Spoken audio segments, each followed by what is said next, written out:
Hi, I'm Sophia. I introduced myself with a smile to everyone who entered the venue. This was my day, the day that I had been looking forward to for years. I had always pictured my wedding as a flawless event, an exhibition of pure love and joy.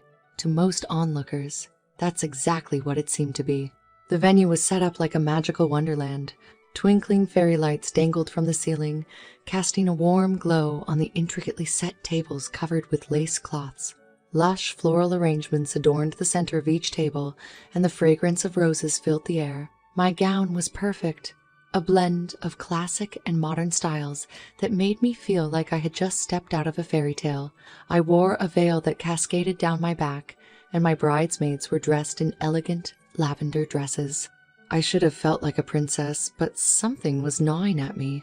As I walked down the aisle, arm in arm, with my father, my heart did somersaults of excitement and anxiety. My eyes met Mark's, my soon-to-be husband, and I was taken aback. There he stood, at the altar, dressed impeccably in a fitted tuxedo. But his eyes lacked the light I was expecting. His smile seemed stretched, his posture a bit too rigid. I expected to see excitement, the same kind of nervous yet ecstatic expression I felt I had, but it wasn't there. As my father handed me over to Mark, I leaned in and whispered, "Are you okay? You seem a little off." "I'm fine." Mark forced a smile. "Just some wedding jitters. You know how it is." We turned to face the officiant, but I couldn't shake the feeling that something was wrong. The ceremony proceeded, vows were exchanged, and we sealed our commitment with a kiss. Even then, when our lips met, it felt rehearsed and slightly cold. We were surrounded by family and friends, their cheers filling the room, yet an inexplicable loneliness settled over me. At the reception, I tried to shake off my worries. I spoke with guests, danced with my friends, and listened to heartfelt toasts. But when it was time for Mark to speak, his words sounded like they were read off a teleprompter. "I'm really lucky to have Sophia," he began. "She's a great woman, and I look forward to spending my life with her." There was nothing overtly wrong with what he said. It was just how he said it. Mechanical, detached, like he was narrating someone else's love story. I felt my stomach knotting up. "Sophia, are we going to cut the cake?" Mark asked, breaking me out of my reverie. "Of course. Let's do it," I said, mustering as much enthusiasm as I could. The cameras flashed as we cut the cake, but all I could think of was the snapshot of his distant eyes, saved in the gallery of my mind. That night, as we drove away from the venue, the words "just married" gleaming on the back of our car, a series of questions raced through my mind. Was I reading too much into this? Could this just be stress or anxiety? Or was this a prologue to a story I didn't want to read? The car's wheels hummed against the road, in rhythm with the unsettling thoughts that circled in my mind. The wedding bells had rung, but their echoes seemed to clang in a warning I couldn't yet decipher. And so began my marriage, with a beautiful ceremony and an unsettling undertone, an uncanny silence that spoke volumes, but in a language I had yet to understand. As the dust settled from the whirlwind of the wedding, reality began to take shape in the form of everyday life. No more veil, no more lace, covered tables, and certainly no more walking down aisles toward an imagined lifetime of wedded bliss. Now, it was just Mark and me, in the house I had bought a year before we were married. It was a quaint two-story cottage with a picket fence that should have symbolized the beginning of our happily ever after. I went back to my high-stress job at a prestigious tech company almost immediately after the honeymoon. My workdays were long, filled with meetings, managing projects, and constant communication with clients. I would leave the house by 8 a.m. and rarely make it back before 7 p.m. Mark, on the other hand, was still searching for a job, a search that seemed to consist mostly of lounging on the sofa, surfing the web, and playing video games.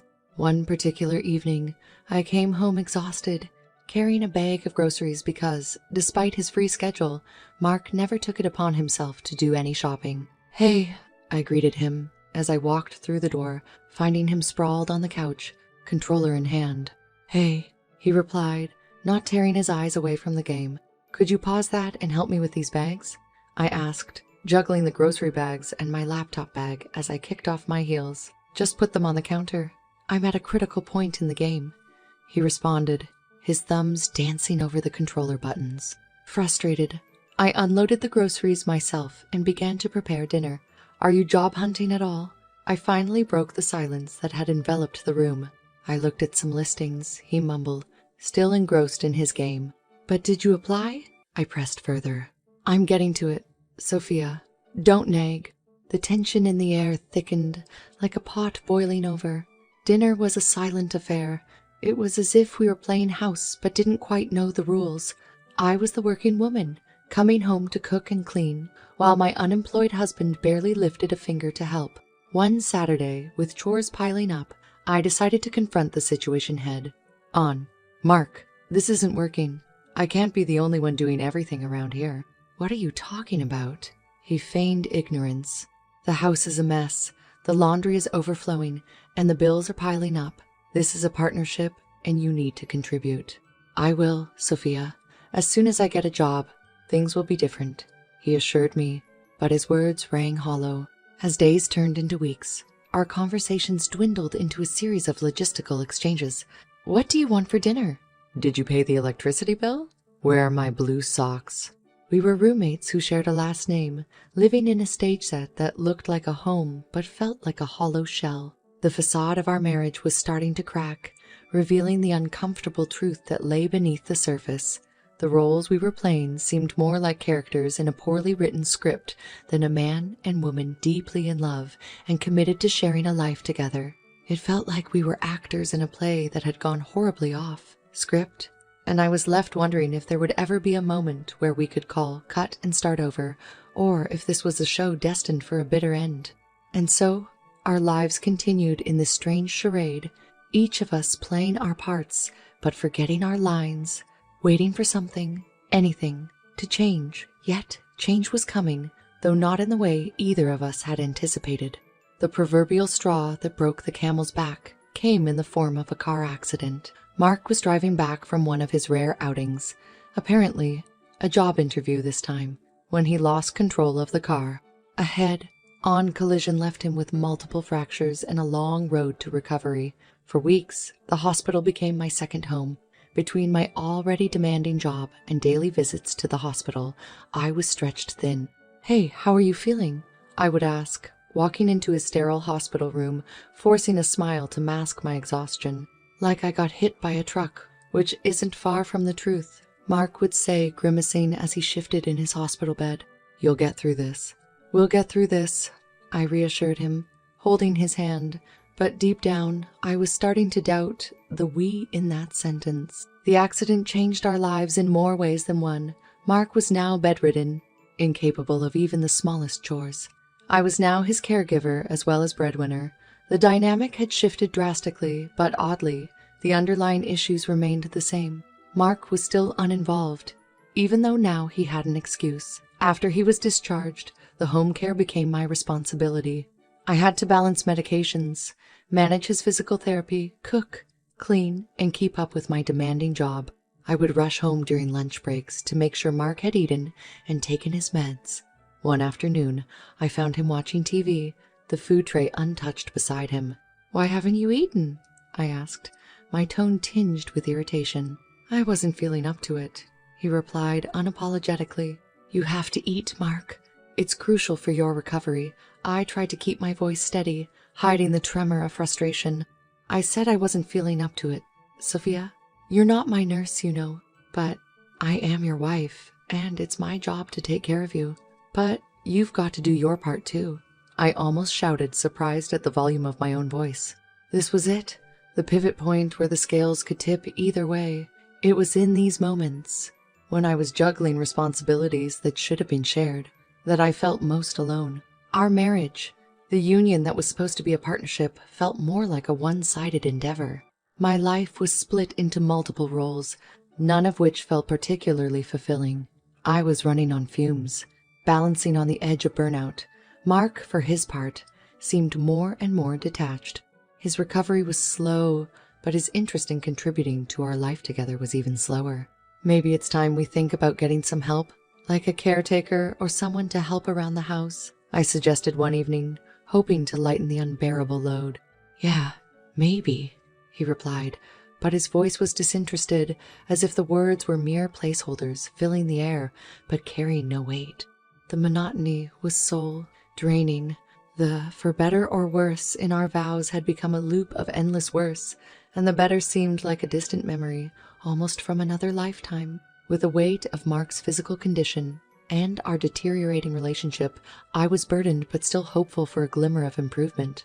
Little did I know that this difficult period would unveil something even more shocking, something that would pull the rug out from under me and force me to reevaluate everything I thought I knew about my marriage and the man I was married to.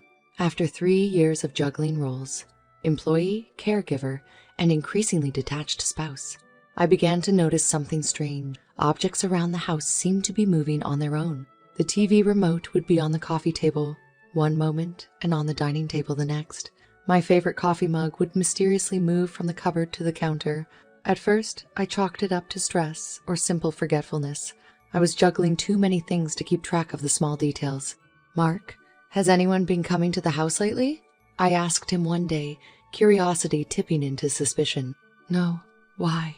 he responded, his eyes meeting mine for a brief moment before darting away. "It's just that things have been moving around a lot, and I know it's not me doing it," I said cautiously, observing his reaction. "Well, it's not me either. I can't even get out of this bed," he retorted, a hint of bitterness lacing his words. The odd occurrences continued. Books from the shelf would be found opened on the table. Lights would be turned off or on, conflicting with my memory of their previous states. It was unsettling. For a moment, I entertained the notion of our house being haunted. The thought gave me an ironic chuckle. Our life had been a series of unfortunate events. A ghost would just be another character in the tragicomedy of my marriage. A week later, a business trip loomed on the horizon. 3 days out of town at company retreat. The timing was terrible, considering Mark's condition and my increasing unease about the household oddities, but it was a mandatory event. I had no choice but to go. "So I'll be gone for a few days for work," I told Mark, my eyes scanning his face for any reaction. "That's fine. You gotta do what you gotta do," he replied nonchalantly, not even looking up from his phone. A sudden thought occurred to me. "Do you mind if I set up some cameras for security while I'm gone?" I was careful to present it as a concern for our overall safety, not wanting to let on that I had growing suspicions. "If it makes you feel better, go ahead," he said, indifferent. So I did. Before leaving for the trip, I installed a few hidden cameras around the house, telling myself it was merely for peace of mind. I packed my bags, took a deep breath, and stepped out of the door, unaware that my return would dramatically shift the tectonic plates of my already quaking world. My trip was a blur of workshops, team building exercises, and forced social interactions. I was physically present, but mentally miles away, thinking of the mysterious happenings at home and Mark's increasingly suspicious behavior. I found myself checking the camera feeds during quiet moments, but nothing seemed out of place. Finally, the day of my return came. I had all but convinced myself that I was just being paranoid. The moving objects, Mark's disinterest, all were figments of an overworked and overstressed imagination, or so I thought. My fingers trembled as I reviewed the camera footage one final time upon returning home. I fast forwarded through hours of Mark lying in bed, watching TV, and then I froze. There he was, standing upright, walking around the house as if he had never been bedridden at all. To add insult to injury, a woman entered the frame, someone I had never seen before, someone who shared intimate moments and conversations with my supposedly incapacitated husband. I felt my stomach churn and my vision blur.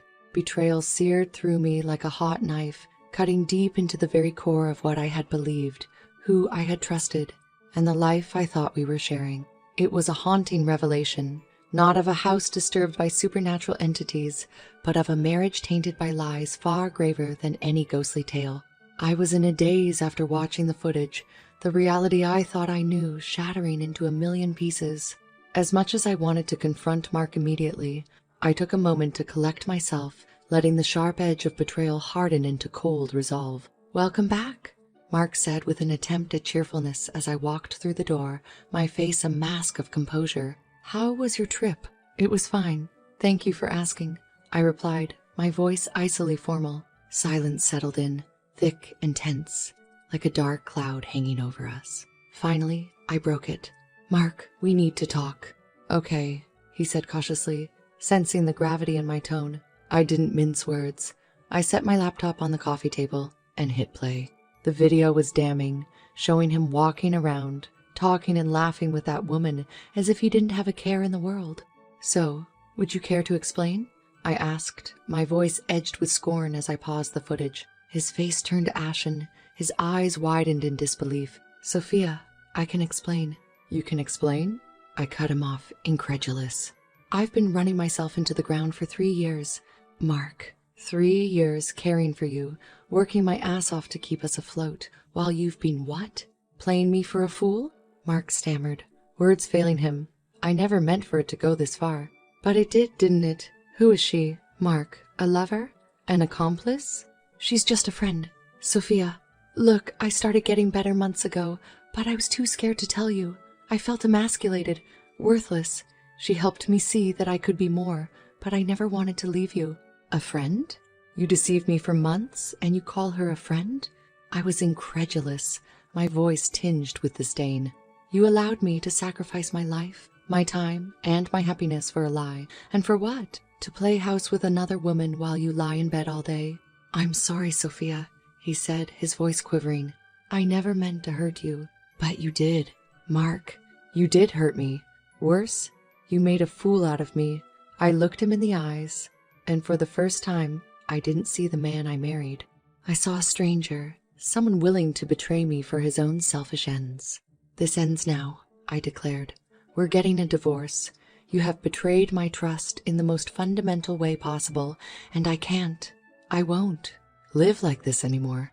His eyes filled with regret, or maybe it was just the fear of consequences finally hitting home. "Sophia, can't we talk about this?" I shook my head, my decision irrevocable. "There's nothing more to talk about. I've already contacted a lawyer.